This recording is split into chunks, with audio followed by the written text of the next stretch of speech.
Hello everyone, आज बात कर रहे हैं परसेंटेज का ही। परसेंटेज बिल्कुल जीरो से लेंगे अपन और धीरे धीरे धीरे करके इसके हाई लेवल तक जाएंगे। देखिए, परसेंटेज जब आप निकालने जा रहे हैं तो हमारे पास दिमाग में क्या आता है कि परसेंटेज पर 100, प्रत्येक 100 पर। अब जैसे आपके पास क्वेश्चन लिखा हुआ है, if we add 16 and 2/3 of a number in itself then we get 4200, find the number. अब एक दिमाग में आता है लेट नंबर भी एक्स। बेटा, अगर आपको मानना ही है तो एक्स क्यों मानते हो? कोई नंबर ही मानो, 10, 20, 50, 100, 1000। एक्स मानने के बाद क्या होगा, इसमें एक इक्वेशन बनेगी, उस इक्वेशन को आपको सिंप्लीफाई करना पड़ेगा, तब आपका आंसर आएगा। समझ पा रहे हो? तो अगर मानना ही है तो एक्स क्यों मानते हो? सर 100 माने, हाँ 100 माने करिए, लेकिन हम आपको बताएंगे कि क्या कम समय में कम पेज भरे आपका और आसानी से चीज़ों को आप समझ जाएं। ठीक है, उस तरीके पे डिस्कस करेंगे। हम एक्स मान के भी कर सकते हैं बेटा, कोई डाउट नहीं है, इक्वेशन बनेगा, सोल्व कर जाएंगे। 100 से भी कर सकते हैं, कोई प्रॉब्लम नहीं है, सोल्व करेंगे, आंसर आ जाएगा, राइट। बट कम समय में इन चीज़ों को किस तरह समझ पाते हैं हम, और हर बच्चा इस क्वेश्चन को समझे। ठीक है, क्या करना है बेटा, हमारे पास लिखा है 16 and 2/3%। ठीक है, हम इसमें फ्रैक्शन का यूज़ करेंगे। इट इज़ वेरी इंपॉर्टेंट, बहुत अच्छा लगता है मुझे फ्रैक्शन में कन्वर्ट करो और आंसर निकालो। 16 and 2/3% लिखा हुआ है बेटा, आप इसको लिख सकते हो 16 3 जा 48 + 2 कितना हो गया, 50/3% हो गया। इस परसेंटेज को फ्रैक्शन में कन्वर्ट करेंगे तो बेटा अपॉन 100 आएगा, है ना। तो 15 1 जा 50, 15 2 जा 100, यानी कितना आया 1/6। बस ये आपको आना चाहिए। कुछ पर्टिकुलर 8-10% है, उनको आपको अच्छे से याद कर लीजिए, ताकि तुरंत आप देखते ही लिख दें कि इसका परसेंटेज का ये फ्रैक्शन वैल्यू होता है। ठीक है, जब प्रैक्टिस करेंगे तब सब याद हो जाएगा। बस यहीं से आपका आंसर निकल गया। बस अब आपका फ्रैक्शन वैल्यू कितना आ गया बेटा, 1/6। अब इसका मीनिंग क्या है, देखो बेटा, 1/6 का मतलब है कि आपके पास जो 6 आया है ये इसकी ओरिजिनल वैल्यू है बेटा। ओरिजिनल वैल्यू 6 है। मैंने कहा मानना है तो एक्स क्यों मानते हैं ना, तो 6 ओरिजिनल वैल्यू है। ये ऊपर क्या आया 1, तो क्या लिखा है 16 and 2/3। मतलब अगर ये 6 जो आपके पास लिखा है, इस 6 का अगर ये परसेंट फाइंड करोगे तो 100% वो क्या आएगा बेटा, 1 ही आएगा। आप निकाल के दे सकते हो, 16 and 2/3% ऑफ 6 निकालो। 6 इंटू, निकालना नहीं बता रहा हूँ आपको, 15/3 परसेंटेज का क्या कर दे बेटा, 1/100। 15 1 जा 52 जा 2 3 जा 3 1 जा, कितना आ रहा है, 1 ही आएगा। निकालने जरूरत नहीं है। इसका डिनोमिनेटर जो लिखा है उसका परसेंट वैल्यू वो 1 ही आएगी। अब क्वेश्चन क्या कहता है, अगर इतना बदल लिया तो आपने, ये कह रहा है क्वेश्चन कि अगर आप किसी नंबर में, नंबर हमारे पास 6 है, इसमें क्या कह रहा है कि 16 and 2/3% ऐड कर दिया जाए। तो बेटा 6 का 16 and 2/3% तो 1 आ रहा है, यानी इस नंबर में आपने इसको ऐड कर दो 1 को, कितना हो गया आपके पास, 7 आ गया। समझ पा रहे हैं बेटा?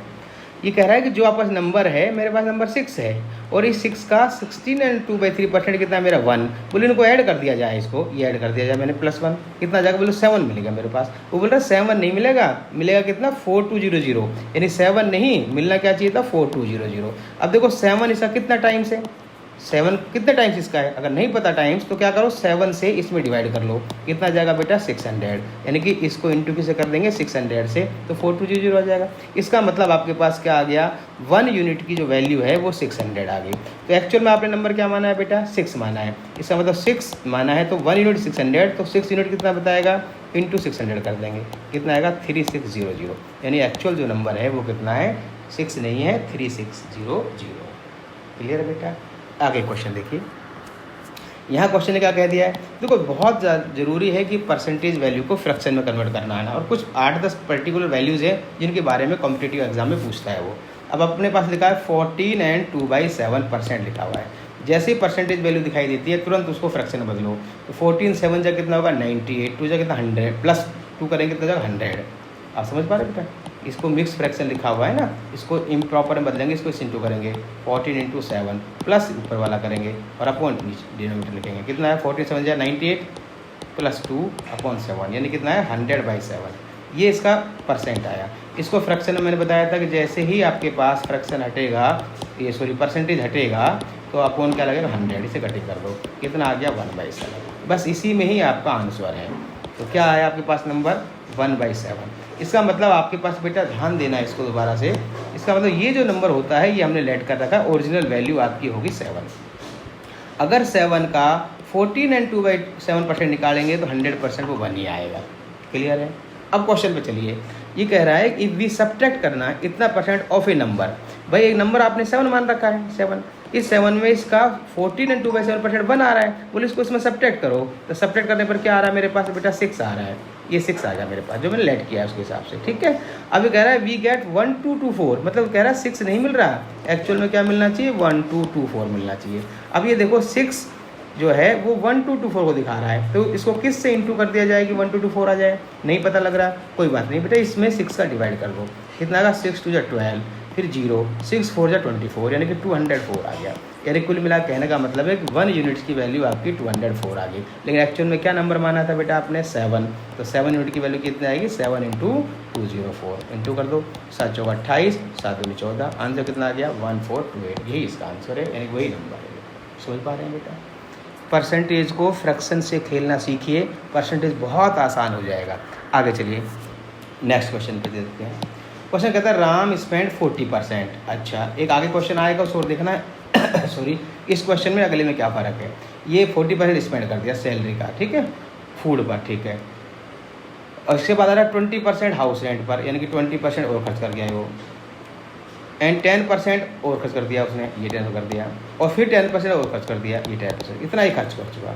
अब इस क्वेश्चन में एक बात ध्यान रखना, क्या ही रिमेनिंग वर्ड आया है क्या, बिल्कुल नहीं आया। आगे क्वेश्चन आएगा उसके अंदर हमने क्या लिखा हुआ है कि 20% house rent and 70% of the rest of house hold, यानी कि रेस्ट बढ़ा रहा है ना, रेस्ट का मतलब रिमेनिंग जो बचा हुआ, ये ऐसा नहीं है, ध्यान रखना, डिफरेंसेस पहचानिए। ये तो कह रहा है कि भाई जो सैलरी का 40% खर्च कर रहा है फूड पर, 20% खर्च कर रहा है हाउस रेंट पर, 10% खर्च कर रहा है एंटरटेनमेंट पर, फिर 10% खर्च कर रहा है कन्वेंस पर, ऐसा खर्च कर रहा है, मतलब रिमेनिंग कहीं नहीं। इसका मतलब कुल मिला के कितना खर्चा हो गया इसका 40 + 20 60 70 80, यानी 80% वो खर्च कर चुका है। 80% का बेटा फ्रैक्शन वैल्यू निकालो, परसेंटेज को फ्रैक्शन बदलो, अपन 100 लगाओ, काट दिया, 2 से काटो, 2 4 जा 8, 2 5 जा 10, क्या आएगा 4/5।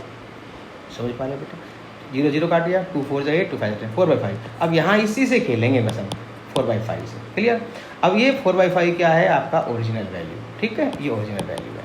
अब इसमें से आपने ये सब खर्च कर दिया, यानी कि ये सारा खर्चा आपके पास हो चुका है, ये पूरा एक्सपेंडिचर आ गया।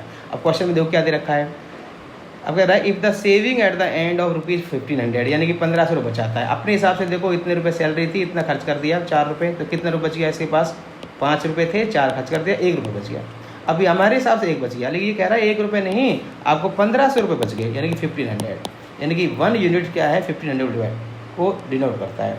अगर आप 1 का डिवाइड करोगे इसमें 1 ही आएगा, इसमें इसको इंटू किससे कर देंगे 1500 से, तो ये आ जाएगा। इसका मतलब आपके पास जो नंबर ओरिजिनल पूछा है उसको भी 1500 से इंटू कर दीजिए। ओरिजिनल नंबर क्या माना आपने 5, यानी सैलरी इसकी, इंटू क्या कर देंगे 1500 से, मल्टीप्लाई करो बेटा 7500, ये इसका आंसर है। समझ में आ रहा है, ये बस इसको बदलना आना चाहिए और इससे आप सीधा ही कर सकते हो, पेन कॉपी की आपको आवश्यकता नहीं पड़ेगी। आगे देखिए नेक्स्ट क्वेश्चन। इस क्वेश्चन में इसमें क्या फ़र्क है इसको ध्यान रखेंगे अपन। Out of his total Kapoor spend 20% on house rent and 70% of the rest, ध्यान रखना 70% of the rest on household. Rest का मतलब 20% खर्च करने के बाद जो उसके पास बचता है उसका 70% खर्च करता है। फिर कह रहा है उसके पास सेविंग कितना आ रहा है 1800, तो what is the total income, clear है। तो सीधा सीधा काम करना है, पहले 20% जो लिखा है बेटा उसको फ्रैक्शन पार्ट में लिखो, यानी कि 1/5 हो गया। अब देखिए इसका मतलब उसकी सैलरी 5 रुपये रही होगी, तो उसने 1 रुपया खर्च कर दिया है किस पे, हाउस पर, है ना, हाउस रेंट पर। तो 1 रुपया खर्च करने के बाद देखो यहाँ रिमेनिंग बढ़ा रहा है, रेस्ट आ रहा है, रेस्ट या रिमेनिंग, तो मतलब 1 रुपया खर्च कर चुका है वहाँ, तो इसका मतलब कितने रुपये बच गए उसके पास, 4 रुपये बच गए सर, बिल्कुल ठीक है। समझ रहा है बेटा, क्योंकि अब यहाँ रिमेनिंग बढ़ा रहा है इसलिए हमने ऐसा किया है। अब आप क्या देखा है 70% का फ्रैक्शन वैल्यू निकालो बेटा, ये परसेंट में बदला, कितना है 7/10, यानी कि 10 रुपये अगर खर्च करता है तो इसका 10 रुपये टोटल है उसके पास, तो 7 रुपये वो कहाँ कर देता है हाउस होल्ड पर, तो 10 में से 7 या कितना बच गया, 3 रुपये बच गया, क्लियर है।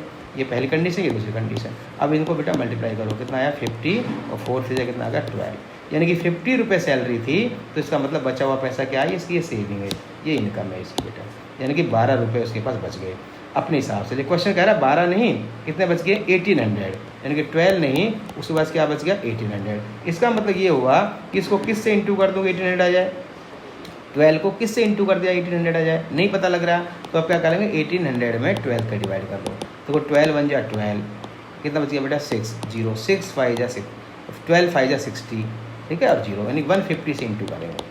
इसका मतलब आपके पास ओरिजिनल कितना था बेटा इनकम उसकी 50 थी, अब 1 यूनिट 150 को दिखा रहा है ना, तो इसका 50 यूनिट्स, इसको इंटू 150 कर दो, कितना हो जाएगा 75, 15 5 या 75 और 2 0, ये इसके बाद निकालना जाएगा। इस तरह क्वेश्चन को करेंगे, धीरे धीरे हम इसके लेवल को आगे बढ़ाएंगे। ओके बेटा, बाय बाय, फिर मिलते हैं एक नए वीडियो के साथ। बाय बेटा।